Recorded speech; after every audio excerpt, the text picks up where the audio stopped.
خبر شامل کرتے ہیں ساہیوال سے۔ پرنس الطاف حسین کی رپورٹ کے مطابق پاکستان پیپلز پارٹی سٹی ساہیوال کے صدر یاسر رؤف شیخ ایڈوکیٹ ہائی کورٹ نے کہا ہے کہ عمران خان سیاستدان نہیں بلکہ یہ صرف ایک کرکٹر ہیں۔ آئندہ حکومت پاکستان پیپلز پارٹی کی ہوگی۔ عمران خان نے اقتدار حاصل کرنے کے جلسوں اور ٹی وی شوز اور مختلف میڈیا میں ہر وہ جھوٹ بولا جس سے پاکستان کے مذہبی، بے روزگار اور پسے ہوئے طبقے کو اپنی طرف مائل کیا جا سکے اور بے وقوف بنایا جا سکے۔ انہوں نے ہر وہ سفاق دکھایا جس سے لوگوں کو ورغلا اور پھسلا کر اپنے ساتھ شامل کر سکے۔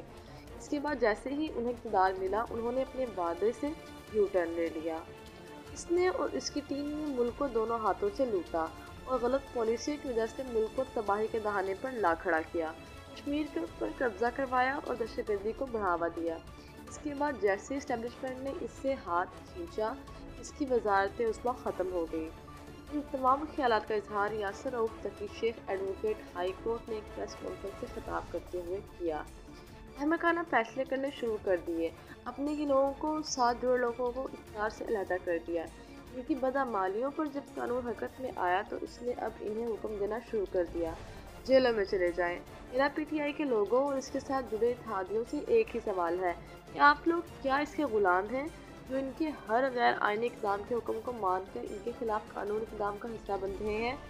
پی ٹی آئی اسٹیبلشمنٹ کی جماعت تھی، اب یہ پانی کے بلبلے کی مانند ہے۔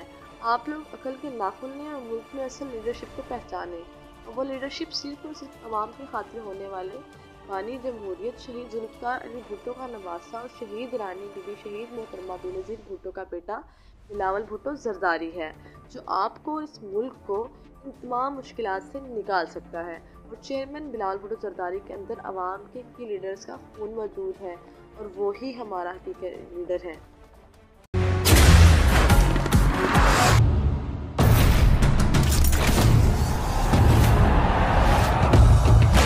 سکے نہ جو بنے وہ طوفان، آجا بنے وہ طوفان، آجا چلے ایسا سفر کہ دے منزل بھی سلام، خواب دیکھے جو وہ پورے کرنے کو گئی نیندے کی حرام، سارا خون پسینہ اور یہ جان جنون کے نام۔